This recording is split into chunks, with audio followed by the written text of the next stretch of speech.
Little Starswanders channel ni subscribe, like, share Mario comment చేయండి Moreno videos కోసం thanks for your support. కలియుగ రాముడు శ్రీరాముడు సీతా శ్రీరాముడు నచ్చిన వారు లైక్ చేసి జై శ్రీరామ్ అని కమెంట్ చేయండి. సబ్స్క్రైబ్ చేసుకోండి, మీకు మంచి జరుగుతుంది. థ్యాంక్స్.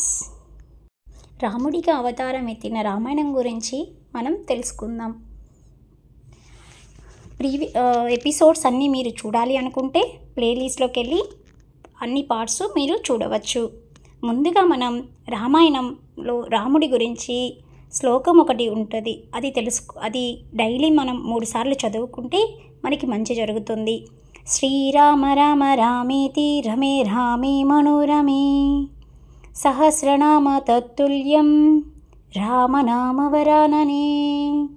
శ్రీరామ రామ రామేతి రమే రామే మనోరమే సహస్రనామ తత్తుల్యం రామనామవరాననే. శ్రీరామ రామ రామేతి రమే రామే మనోరమే సహస్రనామ తత్తుల్యం రామనామవరాననే. ఇప్పుడు రామాయణం పార్ట్ 1లోకి వెళ్దాం. ఈ ఛానల్ని ఫస్ట్ టైం చూసేవాళ్ళు ప్లీజ్ సబ్స్క్రైబ్ చేసి లైక్ చేసి షేర్ చేసి కమెంట్ చేయండి మీకు ఎలాంటి వీడియోస్ కావాలి అని. మీరు అలా చేస్తే నాకు సపోర్టివ్గా ఉంటుంది, మరిన్ని వీడియోస్ అప్లోడ్ చేయడానికి వీలుగా ఉంటుంది. Thanks for watching. Ramayanam episode 76. నాకు చాలా హ్యాపీగా ఉందండి. మొత్తానికి రామాయణాన్ని పూర్తిగా చదివాను. ఇది లాస్ట్ ఎపిసోడ్ రామాయణం. రాముడికి పట్టాభిషేకం జరగబోతున్న ఎపిసోడ్. మీరు ప్రీవియస్ ఎపిసోడ్స్ చూడాలి అనుకున్న వాళ్ళు మా ఛానల్ని సబ్స్క్రైబ్ చేసి జై శ్రీరామ్ అని కమెంట్ చేసి లైక్ చేసి మీకు నచ్చితే సబ్స్క్రైబ్ చేసుకోండి. పక్కనే ఉన్న బెల్ ఐకాన్ని క్లిక్ చేస్తే మీకు న్యూ వీడియోస్ నోటిఫికేషన్స్ వస్తాయి. అదేవిధంగా రామాయణం ఫుల్ స్టోరీ కూడా అప్లోడ్ చేస్తాను. మీరు ఒక్కసారిగా వినాలనుకున్న వాళ్ళు పూర్తి రామాయణం కూడా మీరు వినవచ్చు. రామాయణం ఎపిసోడ్ 76లోకి వెళ్దాం. అప్పుడు భరతుడు శిరస్సును అంజలి ఘటించి రాముడితో, మా అమ్మ అయిన కైకేయి ఆనాడు 2 వరాలు అడిగింది. ఇక్ష్వాకు వంశంలో పెద్దవాడిగా పుట్టి రాజ్యం పొందడానికి సమస్త అర్హతలు కలిగి ఉన్న నువ్వు తండ్రిని సత్యమునందు నిలబెట్టడం కోసం రాజ్యాన్ని విడిచిపెట్టి వెళ్ళిపోయావు. నీ పాదుకుల్ని న్యాసంగా ఇచ్చి నన్ను రాజ్యం చేయమన్నావు. నువ్వు నాకు రాజ్యాన్ని ఎలా ఇచ్చావో అలా ఆ రాజ్యాన్ని తీసుకొచ్చి నీ పాదాల దగ్గర పెట్టేస్తున్నాను. నీకు ఉన్నదానిని నాకు ఇచ్చి నేను దానిని అనుభవిస్తుంటే చూసి నువ్వు మురిసిపోయావు. అందుకని ఇవాళ నేను దానిని నీకు ఇచ్చేస్తున్నాను అన్నాడు. భరతుడి మాటలకి సంతోషించిన రాముడు తిరిగి రాజ్యాన్ని స్వీకరించడానికి అంగీకరించాడు. శత్రుఘ్నుడు అక్కడికి వచ్చి, అన్నయ్య, క్షురకర్మ చేసే వారిని తీసుకొచ్చాను. నీ జుట్టు జటలు పట్టేసింది కదా, అందుకని క్షురకర్మ చేయించుకో అన్నాడు. అప్పుడు రాముడు, నేను తండ్రి మాట నిలబెట్టడం కోసమని నా అంత నేనుగా అరణ్యవాసానికి వెళ్ళాను. కానీ తండ్రి ఆజ్ఞాపించకపోయినా నా యందున్న ప్రేమ చేత స్వచ్ఛందముగా తనంత తాను దీక్ష స్వీకరించి నా పాదుకల్ని తీసుకెళ్ళి సింహాసనంలో పెట్టి 14 సంవత్సరములు రాజ్యమునందు మమకారము లేకుండా పరిపాలించిన భరతుడు ముందు దీక్ష విరమించి స్నానం చేస్తే తప్ప నేను దీక్షని విరమించను అన్నాడు. భరతుడు, శత్రుఘ్నుడు, సుగ్రీవుడు, విభూషణుడు క్షురకర్మ చేయించుకొని మంగళ స్నానం చేశాక రాముడు క్షురకర్మ చేయించుకొని మంగళ స్నానం చేశాడు. తర్వాత రాముడు అందమైన పుట్టములను ధరించి మంచి అంగరాక్ములను పూసుకొని దివ్యభరణములను ధరించి బయటికి వచ్చాడు. తన కొడుకు ఇన్నాళ్ళకి తిరిగి వచ్చాడని పొంగిపోయిన కౌసల్య దేవి సీతమ్మకి అభ్యంగన స్నానం చేయించి మంచి పుట్టుపట్టం కట్టి చక్కగా అలంకరించింది. కౌసల్య, సుమిత్ర, కైకేయుల చేత అలంకరింపబడ్డ వానరకాంతులు 9000 ఏనుగుల్ని ఎక్కారు. దశరథుడు ఎక్కే శత్రుజయం అనే ఏనుగుని తీసుకొచ్చి దాని మీద సుగ్రీవుడిని ఎక్కించారు. వానరులందరూ కూడా సంతోషంగా అయోధ్యకి బయలుదేరారు. సూర్యమండలం సన్నిభమై రథాన్ని రాముడు ఎక్కాడు. ఆ రథం యొక్క పగ్గములను భరతుడు పట్టుకొని నడిపాడు. లక్ష్మణుడు 100 తీగలు కలిగిన తెల్లటి గొడుగును పట్టాడు. ఒక పక్క శత్రుఘ్నుడు, మరో పక్క విభూషణుడు విద్యామందర వేస్తున్నారు. అలా రథంలో అయోధ్యకి వెళ్తున్న రాముడు కన్నుపడ్డ వాళ్ళందరికీ పలకరించుకుంటూ వెళ్ళాడు. ప్రతి ఇంటి మీద పతాకాలు ఎగురవేశారు. అన్ని ఇళ్ల ముందు రంగవల్లలు వేశారు. సంతోషపడిపోతూ నాట్యం చేస్తూ అందరూ వెళ్తున్నారు. ఆ వెళ్ళేటప్పుడు ముందుగా మంగళ వాయిద్యాలు నడిచాయి. ఆ వెనకాల వేద పండితులు నడిచారు. తర్వాత పెద్దలు, వాళ్ళ వెనకాల కన్నె పిల్లలు, కొంతమంది స్త్రీలు పిండి వంటలు పట్టుకొని నడిచారు. మార్గమధ్యంలో గంధపు నీరు చల్లుకుంటూ వెళ్ళారు. ఆ తర్వాత సువాసినులు అయిన స్త్రీలు చేతులతో పువ్వులు, పసుపు, కుంకుమ పట్టుకొని వెళ్ళారు. వశిష్ఠుడు, జాబిలి, కాశ్యపుడు, గౌతముడు మొదలైన ఋషులందరూ వచ్చారు. అలా అందరూ కలిసి అయోధ్యకి చేరుకున్నారు. ఆ రాత్రికి అయోధ్యలో గడిపాక మరునాడు రాముడి పట్టాభిషేకానికి 4 సముద్ర జలాలు, 500 నదులు జలాలని వానరాలు తీసుకొచ్చాయి. ఇంద్రుడు 100 బంగారు పూసలు కలిగిన మాలని రాముడికి బహుకరించాడు. వానరాలు తీసుకొచ్చిన ఆ జాలాలని రాముడి మీద పోసి ఆయనకి పట్టాభిషేకం చేశారు. కిరీటాన్ని తీసుకొచ్చి రాముడి శిరస్సుని 1000 ఎద్దుల దానం చేశాడు. అప్పుడు రాముడు లక్ష్మణుడితో, లక్ష్మణ, యువరాజ పట్టాభిషేకం చేసుకో అన్నాడు. అప్పుడు లక్ష్మణుడు, అన్నయ్య, నాకన్నా పెద్దవాడు భరతుడు అన్నాడు. నాకు రాజ్యం వద్దు, భరతుడికి ఇవ్వు అన్నాడు. తర్వాత యువరాజు పట్టాభిషేకం భరతుడికి జరిగింది. సుగ్రీవుడు, విభూషణుడు, అంగదుడు మొదలైన వానర వీరులందరికీ బహుమతులిచ్చారు. హనుమంతుడికి తెల్లటి వస్త్రముల ద్వయం, ఆహారాలు ఇచ్చారు. ఆ సమయంలో సీతమ్మ తన మెడలో ఉన్న ఒక హారాన్ని తీసి చేతిలో పట్టుకుంది. అప్పుడు రాముడు సీత వంక చూసి, ఈ హారాన్ని ఎవరికి ఇస్తావో తెలుసా? పౌరుషం, బుద్ధి, విక్రము, తేజస్సు, వీర్యము, పట్టుదల, పాండిత్యము ఎవడిలో ఉన్నాయో అటువంటి వాడికి ఈ హారాన్ని కానుకగా ఇవ్వు. అన్నిటినీ మించి వాడు నీ ఐదోతనానికి కారణమై ఉండాలి అన్నాడు. అప్పుడు సీతమ్మ ఆ హారాన్ని హనుమంతుడికి ఇచ్చింది. అప్పుడు ఆయన ఆ హారాన్ని కన్నులకు అద్దుకొని మెడలో వేసుకున్నాడు. ఎప్పుడైతే ధర్మాత్ముడైన రాముడు సింహాసనం మీద కూర్చున్నాడో అప్పుడు ఎవరి నోట విన్నా రాముడు రాముడు తప్ప వేరొక మాట వినపడలేదు. రాముడు రాజ్యం చేస్తుండగా దొంగల భయం లేదు, శత్రువుల భయం లేదు. నేలకి 3 వానలు పడుతుండేవి. భూమి సస్యమాలంగా పంటలనిచ్చేది. చెట్లన్నీ ఫలపుష్పములతో నిండిపోయి ఉండేవి. చాతుర్యం ప్రజలు తమ ధర్మములయందు అనుకూలలై ఉన్నారు. చిన్నవాళ్ళు మరణిస్తే పెద్దవాళ్ళు ప్రేతకార్యం చేయడం రామరాజ్యంలో లేదు. ఆ రాముడి పరిపాలనలో అందరూ సంతోషంగా ఉండేవారు. రామాయణం యొక్క ఫలశ్రుతి. ఎక్కడెక్కడ రామాయణం చెప్తున్నప్పుడు బుద్ధిమంతులై పరమభక్తితో రామాయణాన్ని ఎవరైతే వింటున్నారో అటువంటి వారికి శ్రీ మహావిష్ణువు యొక్క కృపచేత తీరని కోరికలు ఉండవు. ఉద్యోగం చేస్తున్నవారు, వ్యాపారం చేస్తున్నవారు ఆయా రంగములలో రాణిస్తారు. సంతానం లేని రజస్వల అయిన స్త్రీలు ఈ రామాయణాన్ని వింటే వాళ్ళకి గొప్ప పుత్రులు పుడతారు. తమ బిడ్డలు వృద్ధిలోకి వస్తుంటే చూసుకొని ఆ తల్లులు ఆనందం పొందుతారు. వివాహము కాని వారికి వివాహం జరుగుతుంది. కుటుంబం వృద్ధిలోకి వస్తుంది. వంశము నిలబడుతుంది. మంచి పనులకి డబ్బు వినియోగం అవుతుంది. దూరంగా ఉన్న బంధువులు తొందరలో వచ్చి కలుసుకుంటారు. ఇంటికి మంగళతోరణం కట్టబడుతుంది. ఎన్నాళ్ళ నుంచో జరగని శుభకార్యములు జరుగుతాయి. పితృదేవతలు సంతోషిస్తారు. ఇంతటితో రామాయణం పూర్తి సమాప్తం.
Little Starswanders channel ni subscribe, like, share Mario comment చేయండి Moreno videos కోసం thanks for your support.